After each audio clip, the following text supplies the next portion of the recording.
स्वागत है दोस्तों वीसी क्लासेज में। और आज मैं लेकर उपस्थित हूँ विलोम शब्द का प्रैक्टिस सेट।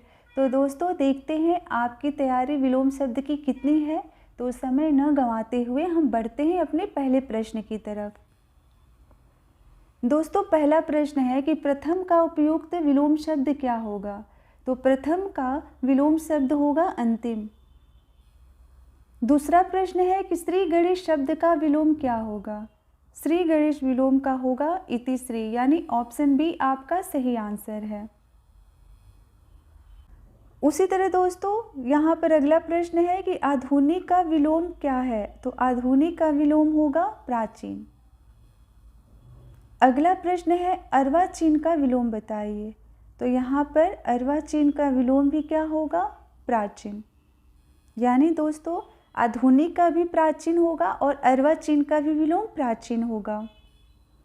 अगला प्रश्न है कि अधुनातन का विलोम बताइए। तो दोस्तों अधुनातन का विलोम होगा पुरातन, बाकी सभी असंगत हैं।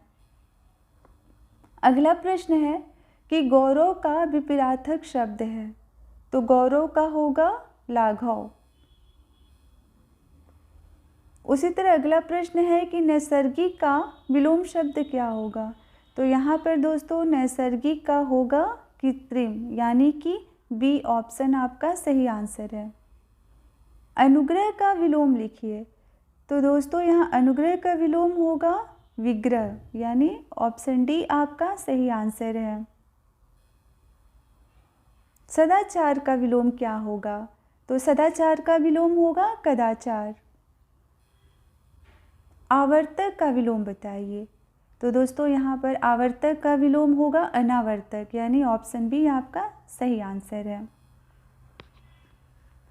निषिद्ध का सर्वथा उपयुक्त आप विपरीतार्थक शब्द बताइए।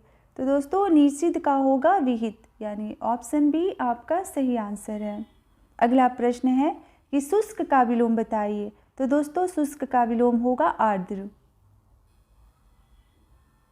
अगला प्रश्न देख लेते हैं। इसने युग्म के बारे में पूछा है कि शब्दों का जो विलोम शब्दों का युग्म है तो वो कौन सा एक युग्म है वो गलत है। तो दोस्तों जैसा आपको सबको पता है कि दक्षिण का वाम होगा, ये सही है। विधि का भी निषेध होता है विलोम, और बर्बर का शब्द होता है। यहाँ पर उदम और निरुदम जो है ये सही नहीं है। यहाँ पर होगा उद्यमी, और उद्यमी का विलोम होगा निरुदम।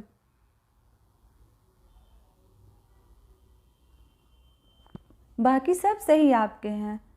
दोस्तों अगले प्रश्न में भी इसने शुद्ध युग्म के बारे में पूछा है, यानी कि विलोम की दृष्टि से जो शुद्ध युग्म है वह कौन सा है। तो इसमें शुद्ध युग्म होगा अल्पज्ञ और बहुज्ञ।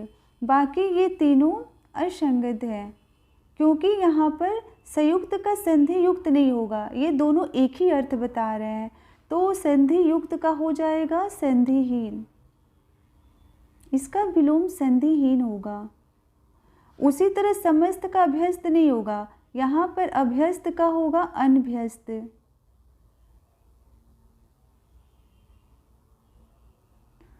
यहाँ पर दोस्तों प्रश्न पूछा है कि अज्ञ और अनभिज्ञ, तो दोनों का एक ही अर्थ निकलता है, तो यहाँ पर अभिज्ञ आएगा।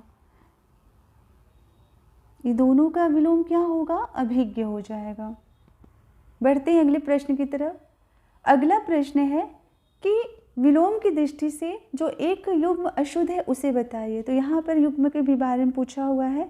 तो यहाँ पर आपका जो शुद्ध है वह है, माफ़ कीजिएगा शुद्ध नहीं अशुद्ध पूछा है। तो यहाँ पर जो आपका अशुद्ध होगा वह होगा सचल और चल, क्योंकि दोनों का अर्थ एक ही निकलता है। तो यहाँ पर सचल जो अचल है वो नहीं रहेगा। यहाँ पर बाकी सब तीनों सही है। निरपेक्ष का साक्षेप, मौलिक अनुदित और बंधन का मोक्ष होता है। बढ़ते हैं अगले प्रश्न की तरफ। पूछ रहा है कि प्राची शब्द का विलोम बताइए। तो प्राची जैसा कि आपको पता है पूर्व होता है, और प्रतीची, तो प्रतीची हो गया पश्चिम आपका। तो प्राची का विलोम हो जाएगा प्रतीची, ऑप्शन बी आपका सही आंसर है। दोस्तों अगला प्रश्न है कि विलोम शब्दों का सही युग्म है। तो यहाँ पर आपका सही युग्म दो है, सी और डी। हया का बेहया विलोम होता है, और अघी का विलोम निरघ हो जाएगा। अघि का अर्थ होता है पापी और निरग का होता है जिसने पाप न किया हो, जिसने पाप न किया हो। बढ़ते हैं अगले प्रश्न की तरफ। अगला प्रश्न भी युग्म से ही संबंधित है। इसमें पूछा है कि इसमें विलोम की दृष्टि से एक युग्म गलत है, तो वो कौन सा है। तो इसमें आपका जो गलत शब्द है वह है अनुचर और परिचर।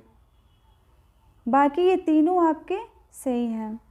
बर्बर का शब्द होता है विलोम, शानदार का विलोम सर्वनाक होगा और मौन का मुखर होगा। अब हम बढ़ते हैं अगले प्रश्न की तरफ। अगला प्रश्न भी युग्म से ही संबंधित है। ये भी पूछा है कि इसमें से जो युग्म गलत है वह कौन सा है। तो दोस्तों यहाँ पर आपका जो है आच्छादित और परिच्छन जो शब्द है ये सही नहीं है।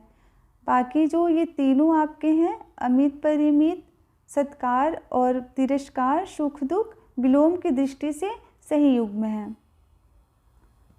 आपका अगला और अंतिम प्रश्न है कि इसमें शब्दों का जो विलोम शब्दों का गलत युग्म कौन सा है।